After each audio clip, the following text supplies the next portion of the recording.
Did you know, back in 1965, specifically the 16th of December, 9 days before Christmas, there was a mission to space on the Gemini program. Gemini program, for those who didn't know, was like the lead up to going to the moon. Anyway, 2 astronauts, Wally Schirra and Thomas P. Stafford, were on Gemini 6. Gemini 6A, if we're being completely ready. And so, no, they told Mission Control that they'd witnessed an unidentified flying object that was about to enter the Earth's atmosphere, travelling in the polar opposite from north to south. Actually, on this mission, they were going to be meeting up with Gemini 7, which had Frank Boreham and Jim Lovell in. First time people would have rendezvoused in space. Things were getting a bit tense because they said that they'd seen something flying from north to south in the atmosphere. They interrupted the broadcast with jingle bells played on a small harmonica. So technically, that was the first ever song played in space. Did they ever find out what it was? It was Santa Claus. It was the jingle bells. Oh, wow, Oliver, wow. So, no, you said it was like 16 days before Christmas. 9 days before Christmas. Oh, so was Father Christmas just on like a test run? Doing his dummy run. Well, I guess you got to test things, haven't you? Yeah, you got to check, haven't you? Another did you know fact, in 1955, Sears, which is an American department store, tried to put Santa's phone number on one of their ads in a newspaper so children could call Santa and tell him what they wanted for Christmas. However, the number printed was for NORAD, which is the North American Aerospace Defense Command hotline. Thus, the Santa tracker began. So NORAD still provides flight updates on the internet. They even got their own app. I know this because I have it.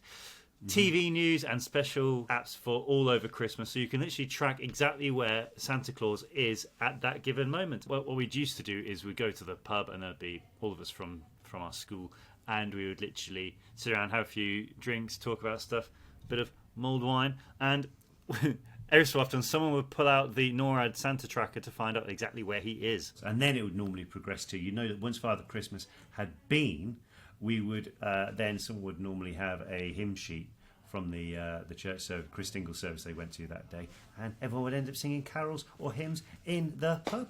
Very, very good fun. Final one is from Mariana, and Mariana says, "Hi James, hi Oliver, I'm Mariana, hello. So everyone knows Santa's reindeers as Dasher, Dancer, Prancer, Vixen, Comet, Cupid, Donner, Blitzen, and of course Rudolph. But did you know that they almost had different names? Rudolph was almost Rolo.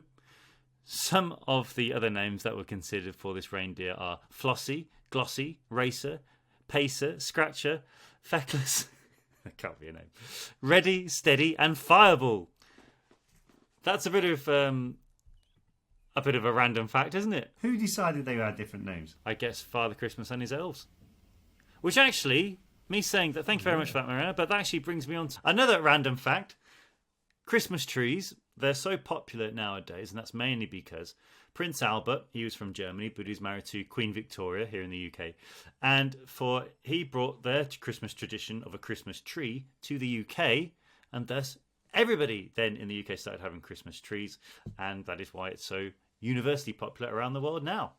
Did you know December 25th is not anywhere specifically given to Christmas Day in the Bible? Historians actually believe that Christmas should actually take place in the spring, because obviously while the shepherds watch their flock by night, why would the sheep be out in the middle of winter?